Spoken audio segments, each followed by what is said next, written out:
Hello friends, welcome to my YouTube channel. आज के video में हम बात करेंगे central pollution central board ministry of environment forest and climate change में जैसे कि यहाँ पे न्यू वैकेंसी निकल के आई है।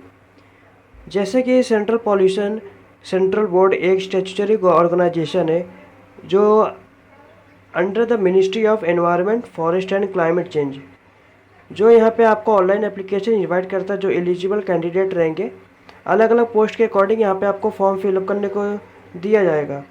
यहाँ पे आपका स्टार्टिंग डेट है जैसे कि 7 अप्रैल 2025, लास्ट डेट है 28 अप्रैल 2025। ये डेट एक्सटेंड भी हो सकता है किसी भी रीजन से।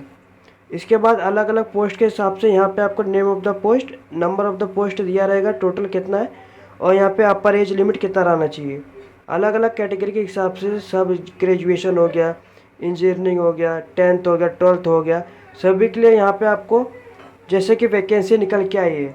आपको जैसे कि एकदम एज रिलैक्सेशन आपको कितना मिलेगा ये सब भी लिखा हुआ है। इसके बाद अगर आप और नीचे जाने के बाद यहाँ पे आपको सब क्वालिफ़िकेशन दिया रहेगा। क्वालिफ़िकेशन आपका क्या रिक्वायरमेंट है अलग अलग कैटेगरी के हिसाब से है। एग्जाम्पल अगर आप देखेंगे सीनियर टेक्निकल में बैचलर डिग्री होना चाहिए, इंस्ट्रूमेंट इंजीनियरिंग में जैसे कि पोस्ट 1 और and instrument of electronic engineering post 1 के लिए और 3 ईयर का एक्सपीरियंस होना चाहिए। इसके बाद यहाँ पे असिस्टेंट के लिए भी bachelor degree recognise university of institute. यहाँ पे जैसे कि कंप्यूटर में पर मिनट यहाँ पे आपको 35 वर्ड होना चाहिए और हिंदी में 30 वर्ड पर मिनट आपका होना चाहिए। इसी तरह यहाँ पे अकाउंट असिस्टेंट में बैचलर डिग्री होना चाहिए कॉमर्स में और किसी भी यूनिवर्सिटी से विद 3 ईयर आपका एक्सपीरियंस होना चाहिए अकाउंट, ऑडिट, कैश हैंडलिंग और एनी अदर रिलेटेड वर्क। इसी तरह यहाँ पे जूनियर ट्रांसलेटर का भी दिया रहेगा। इसके बाद सीनियर ड्राफ्टमैन, जूनियर टेक्निकल। इसके बाद यहाँ पे आपको जो सीनियर लेबोरेटरी असिस्टेंट के लिए भी अपर डिवीजन क्लर्क में एग्जाम्पल डिग्री होना चाहिए किसी भी यूनिवर्सिटी से और टाइपिंग स्पीड आपका होना चाहिए इंग्लिश में 35 पर मिनट और हिंदी में आपका 30 पर मिनट आपको होना चाहिए। आपको टाइम मिलेगा 10 मिनट।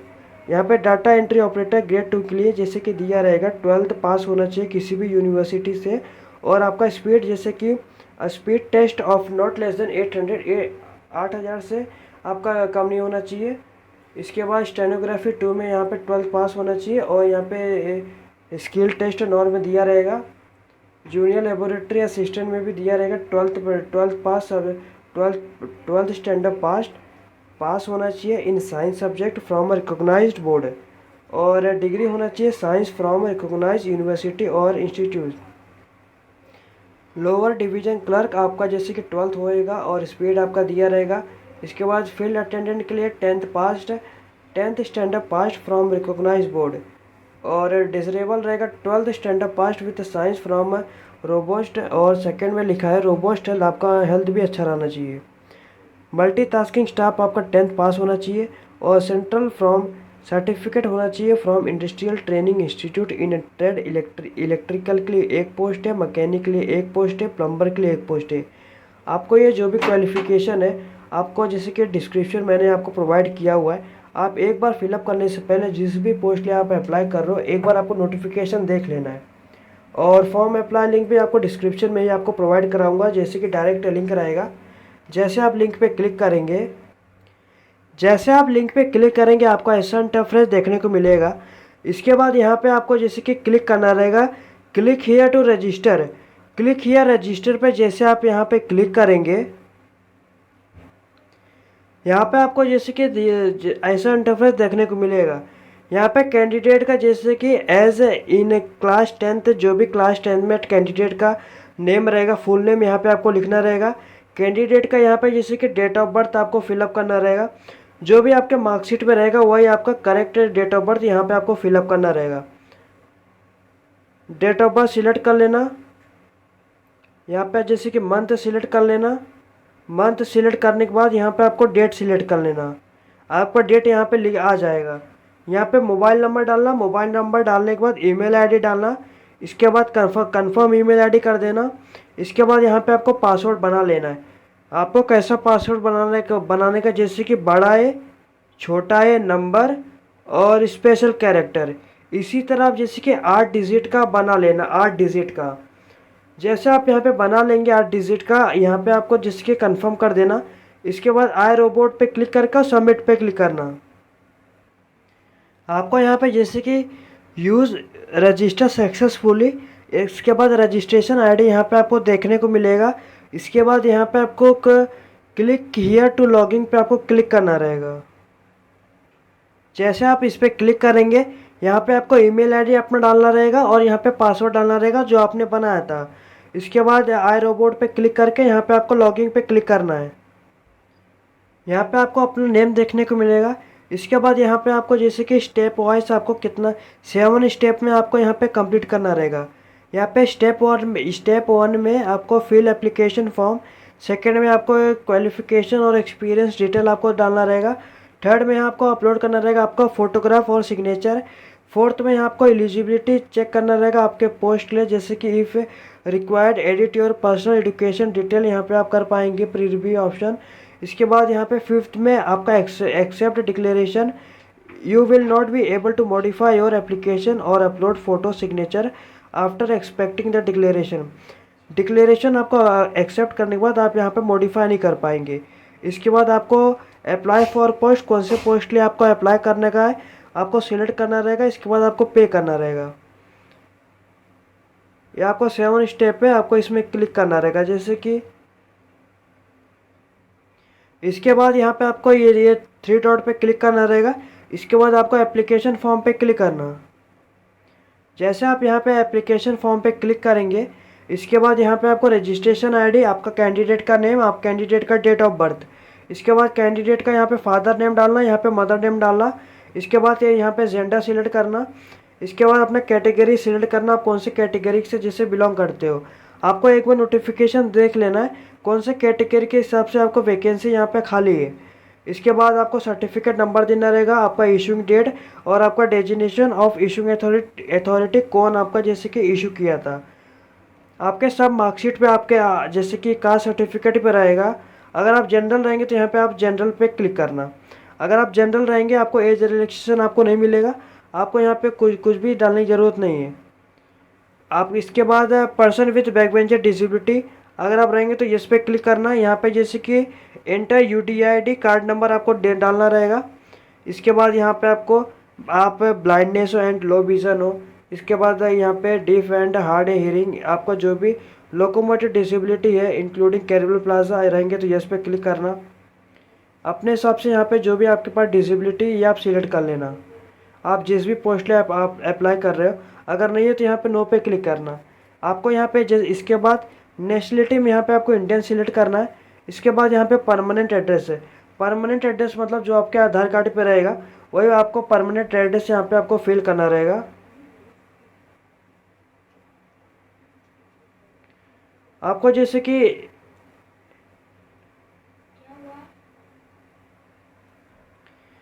यहाँ पे आपको परमानेंट एड्रेस डालने के बाद यहाँ पे आपको करस्पॉन्डिंग एड्रेस फिलअप करना रहेगा। आपका पूरा एड्रेस यहाँ पे आप फिलअप कर देना, पिन कोड आपका जो भी रहेगा। इसके बाद करस्पॉन्डिंग एड्रेस मतलब जहाँ पे आप रह रहे हो, एड्रेस यहाँ पे फिलअप करने के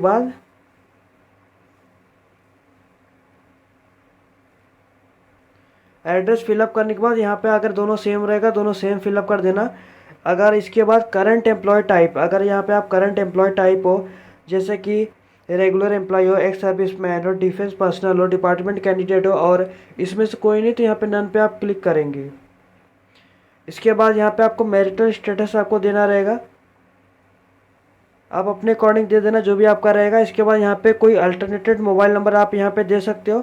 इसके बाद फ़ोटो आईडी प्रूफ यहाँ पे आपको देना रहेगा, जैसे कि आधार कार्ड हो गया, पैन कार्ड हो गया, driving licence, passport, voter ID card, आपके पास जो भी उपलब्ध रहेगा यहाँ पे आपको ये सिलेक्ट करना है। यहाँ पे आपको जैसे कि यहाँ पे आपको नंबर देना रहेगा। अगर आप आधार कार्ड आपके पास है तो ये आधार कार्ड यहाँ पे उसका नंबर दे देना। इसके बाद select 7 city, effect will be made to allot the city town from among the candidate choice, but a different city town may be allotted under the exception circumstance।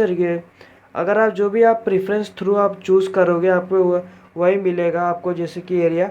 अगर जैसे कि इनकेस आपको वो नहीं मिलता आपको दूसरा एरिया मिलेगा, अदर स्टेट। यहाँ पे आपको जो भी यहाँ पे नज़दीकी रहेगा यहाँ पे आप जैसे कि सिलेक्ट करना। आप अपने अकॉर्डिंग जो भी आप नज़दीकी रहेगा, ध्यान रखना आपको जैसे कि सब आपको अलग अलग प्रेफरेंस चूज़ करना है, आपको सेम ही जैसे कि चूज़ नहीं करना है इसमें।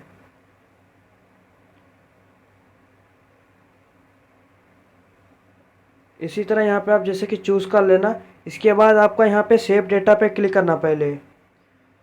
जैसे यहाँ पे आपका डेटा सेव हो जाएगा, इसके बाद यहाँ पे आपको जैसे कि एक बार प्रीव्यू ऑप्शन एक बार देख लेना आप अच्छे से आपने क्या किया। इसके बाद यहाँ पे सेव एंड नेक्स्ट पे आपको क्लिक करना रहेगा। इसके बाद यहाँ पे आप देखेंगे एजुकेशन क्वालिफिकेशन एंड एक्सपीरियंस, यहाँ पे आपको जैसे कि देना रहेगा। ध्यान रखना जिस भी पोस्ट लिए आप यहाँ पे आपको आवेदन करने का है, आपके पास सब क्वालिफिकेशन आपके पास रहना चाहिए। जिस भी पोस्ट आप अप्लाई कर रहे हो, एक बार आपको नोटिफिकेशन अच्छे से रीड कर लेना है।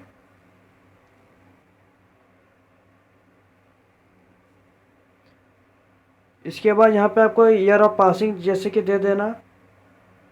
इसके बाद यहाँ पे name of the board university,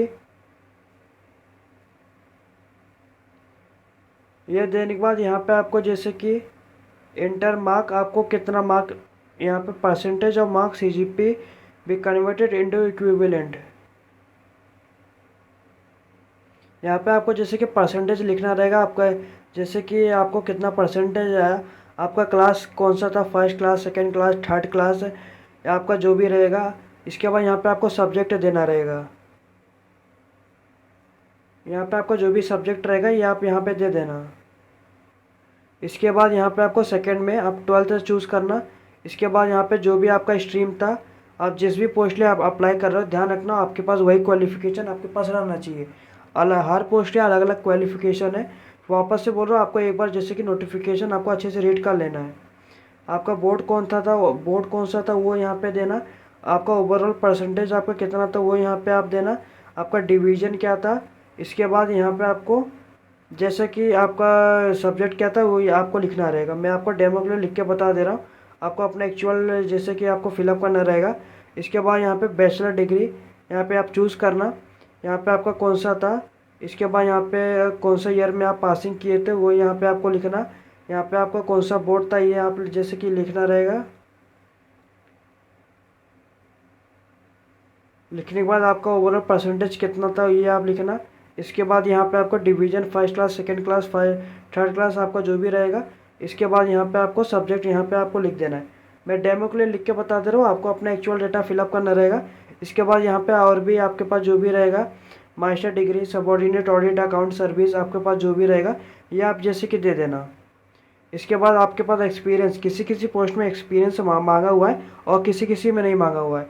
जैसे कि यहाँ पे एक्सपीरियंस आपके पास रहेगा तो एक्सपीरियंस डिटेल में क्या फिलअप करेंगे, name of the employer.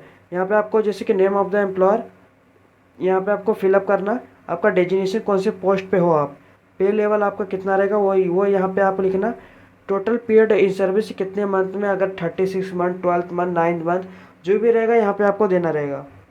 5 year, 3 year. Nature of duty यहाँ पे आप दे देना। रीजन ऑफ लिविंग आपको देना रहेगा अगर आप जैसे कि छोड़ चुके हो।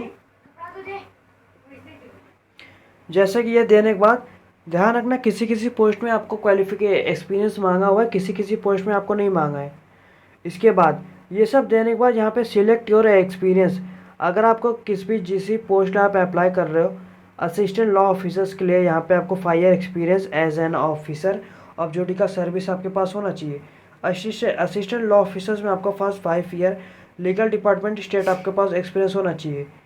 इसके बाद सेकेंड में असिस्टेंट लॉ ऑफिसर में सेंट्रल गवर्नमेंट सर्वेंट आपके पास 5 ईयर एक्सपीरियंस होना चाहिए इन लीगल अफेयर में। और असिस्टेंट लॉ जैसे कि लॉ ऑफिसर पोस्ट में क्वालिफाइड लीगल आपके पास होना चाहिए 5 ईयर का। 3 ईयर आपके पास होना चाहिए experience in organisation of a reputed senior draftman. 2 year experience होना चाहिए जैसे कि सीनियर साइंटिस्ट असिस्टेंट पोस्ट में। और अगर आप देखेंगे यहाँ पे आप दिया रहेगा, आप जिस भी पोस्ट लिए आपको अप्लाई करेंगे यहाँ पे आपको एक बार देख लेना है। अकाउंट असिस्टेंट पोस्ट लिए कौन सा आपके पास क्वालिफिकेशन, कौन सा एक्सपीरियंस है। Junior technical post, junior translator.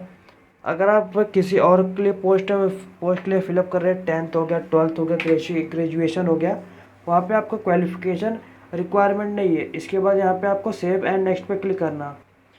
इसके बाद यहाँ पे आपको एक बार प्रीव्यू ऑप्शन ऑन हो जाएगा, आपको एकदम सेव एंड नेक्स्ट पे क्लिक करना रहेगा। उसके बाद यहाँ पे आपको जैसे कि थर्ड पे अपलोड इमेज, यहाँ पे आपको कैंडिडेट का फोटोग्राफ और सिग्नेचर अपलोड करना रहेगा।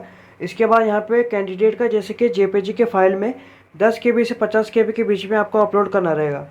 आपको जैसे कि आप यूट्यूब पे सर्च करेंगे कैसे कन्वर्ट कर पाएंगे इमेज को, नहीं तो मैं आपको जैसे कि दूसरा वीडियो का आपको डिस्क्रिप्शन में लिंक दूंगा, आप सेम टू सेम आप वैसे यहाँ पे आप अपलोड कर पाएंगे। अपलोड करने के बाद आपका इस तरह आ जाएगा। अभी आपका अपलोड नहीं हुआ रहेगा। इसके बाद यहाँ पे आपको अपलोड इमेज पे क्लिक करके इस पर क्लिक करना। यहाँ पे आपका फोटोग्राफ अपलोड सक्सेसफुल लिख के आ जाएगा। इसके बाद यहाँ पे आपको जैसे कि सिग्नेचर भी आप यहाँ पे अपलोड कर देना। इसके बाद यहाँ पे आपका सिग्नेचर अपलोड भी सक्सेसफुल हो जाएगा 10 KB से 50 KB के बीच में। इसके बाद यहाँ पे आपको नीचे आपको देखने को मिल जाएगा आपने क्या क्या आपका फ़ोटो और सिग्नेचर आपने क्या अपलोड किया है। इसके बाद click here to look the image after uploading the image, यहाँ पे आपको क्लिक करके आपको एक बार देख लेना आपने क्या अपलोड किया है। जैसे इस पर क्लिक करने के बाद जैसे आप क्लिक करेंगे आप एक बार देख लेंगे। इसके बाद आपको नेक्स्ट पे क्लिक करना रहेगा। जैसे आप यहाँ पे नेक्स्ट पे क्लिक करेंगे, if required edit your personal academy detail as per the requirement of the post before accepting the declaration आपको जिस भी पोस्ट लिए आप अप्लाई कर रहे हो आपको एक बार अच्छे से चेक कर लेना है। आप यहाँ पे आपको जिस पोस्ट लिए आपको, अगर आप जैसे कि एग्जांपल लोअर डिवीज़न क्लर्क के लिए आप आवेदन कर रहे हो, यहाँ पे आपको चेक एलिजिबिलिटी पे क्लिक करके आपको देखना रहेगा आप एलिजिबल हो कि नहीं। अगर आप जैसे कि you are eligible to apply for the post lower division clerk, please proceed with your application. अगर आप जैसे कि आप अकाउंट असिस्टेंट अगर आप क्लिक करते हैं, आपने क्वालिफिकेशन एक्सपीरियंस आपने नहीं फिलअप किया है, तो यहाँ पे आपका जैसे कि you are not eligible for the post account assistant, ये आपका लिख के आ जाएगा। इसके लिए आपको जैसे कि एक बार नोटिफिकेशन आपको जैसे कि एक बार अच्छे से देख लेना है। अगर आप सिर्फ ओनली 10th के लिए जैसे कि अप्लाई कर रहे हो, मल्टीटास्किंग फोर्स, अगर आप इस पर क्लिक करेंगे यहाँ पे you are eligible for apply for the multitasking staff के लिए यहाँ पे आप अप्लाई कर पाएंगे। इसके लिए आपको जैसे कि एक बार नोटिफिकेशन आपको एक बार देख लेना है। यहाँ पे चेक करने के बाद जो भी आपको अप्लाई करना रहेगा, इसके बाद यहाँ पे आपको लिखा हुआ है if you have any question, आपको कोई भी question regarding your eligibility for the post mention kindly contact, ये ईमेल आईडी दिया रहेगा, आप यहाँ पे गए जैसे कि कांटेक्ट कर पाएंगे। अगर आपको जैसे कि अगर आप एलिजिबल रहेंगे तो यहाँ पे आपको नेक्स्ट पे क्लिक करना। जैसे आप यहाँ पे नेक्स्ट पे क्लिक करेंगे, डिक्लेरेशन बाय द कैंडिडेट, ये आपको टिक करना रहेगा, ये भी टिक करना। इसके बाद यहाँ पे I also understand that after this declaration I will not be able to upload my photograph and signature, आप कुछ भी आप मॉडिफाई नहीं कर पाएंगे। अगर आपको कुछ भी गलती हुआ रहेगा बैक जाके उसको अच्छे से करेक्ट कर लो। यहाँ पे आपको जैसे कि सब लिखा हुआ है। इसके बाद आपको आई एक्सेप्ट अगर आपका सब सही रहेगा उस पर क्लिक करना। आप जिस भी पोस्ट लिए अप्लाई कर रहे हो आपको यहाँ पे सिलेक्ट करके अप्लाई पे क्लिक करना रहेगा। जैसे आप ये अप्लाई करेंगे, you have successfully apply for the post, आपका ये आ गया। आपको जैसे कि दूसरे भी आपको पोस्ट लिए अप्लाई करो मल्टीटास्किंग पोस्ट लिए, तो अप्लाई आपको अप्लाई पे क्लिक करना, ये भी आ गया। जो भी आपके पास क्वालिफिकेशन है उसके अकॉर्डिंग यहाँ पे आपको जैसे कि दे देना है। मैं जैसे कि 2 ही करता हूँ, आपको जैसे कि जितना आपके पास जो भी क्वालिफिकेशन रहेगा उनके अकॉर्डिंग आप यहाँ पे जैसे कि चूज़ कर लेना। इसके बाद यहाँ पे आपको नेक्स्ट पे क्लिक करना रहेगा। जैसे आपको नेक्स्ट पे क्लिक करना रहेगा, यहाँ पे आपको अलग अलग पेमेंट आपको करना रहेगा। जैसे कि यहाँ पर 2 पोस्ट अप्लाई करेंगे, आपको लोअर डिवीज़न क्लर्क के लिए यहाँ पे 500 पोस्ट दिया हुआ है आपके अलग अलग कैटेगरी के हिसाब से। अगर यहाँ पे पे फीस पे क्लिक करेंगे आपका पेमेंट गेटवे ओपन हो जाएगा। Net banking, debit card, credit card, UPI द्वारा आप आसानी से पेमेंट कर पाएंगे। इसके बाद यहाँ पे आपको फ़ी नॉट पेड लिखा हुआ है, आपको यहाँ पे फ़ी पेड लिख के आ जाएगा। इसके बाद यहाँ पे मल्टीटास्किंग स्टाफ के लिए भी आपको पेमेंट कर देना है। जितना पोस्ट लिए आप अप्लाई करेंगे अलग अलग आपको पेमेंट करना रहेगा। If your payment status is not changing, अगर आपको पेमेंट स्टेटस चेंज नहीं हो रहा है इवन आफ्टर सक्सेसफुली पेमेंट होने के बाद, देन आपको 2 घंटा जैसे कि वेट करना रहेगा मेकिंग न्यू पेमेंट अगेन। आपको जैसे कि पेमेंट नहीं हुआ रहेगा तो आप 2 घंटे बाद दोबारा पेमेंट कर पाएंगे। इस पेमेंट करने के बाद यहाँ पे आपको जैसे कि लिख के आ जाएगा, आप यहाँ पे जैसे कि प्रिंट आउट निकाल लेना। प्रिंट आउट निकालने के बाद आपका ये फॉर्म फिलअप हो जाएगा। जैसे आपका जब दोनों पे अगर आप जितना पोस्ट अप्लाई कर रहे हो आपको उतना पेमेंट आपको करना रहेगा। जहाँ पे आप यहाँ पे आपको फी पेड लिखा रहेगा, यहाँ पे आपका डाउनलोडिंग का ऑप्शन आ जाएगा, डाउनलोड एप्लीकेशन फॉर्म। इस पर क्लिक करके आप डाउनलोड कर लेना। इसी तरह जैसे कि मैंने आपको बता दिया कैसे step by step form fill up करते हैं। अगर आपको कोई भी दिक्कत आता है, कोई भी डाउट आता है कैसे आप फॉर्म को फिलअप करें, कुछ भी डाउट आता है आप कमेंट में पूछ लेना within a few hour. Possible रहेगा मैं आपको जैसे कि within a few hour में रिप्लाई कर दूंगा। अगर आपको ये वीडियो अच्छा लगा तो लाइक शेयर सब्सक्राइब करिए, चैनल को फॉलो करिए। धन्यवाद।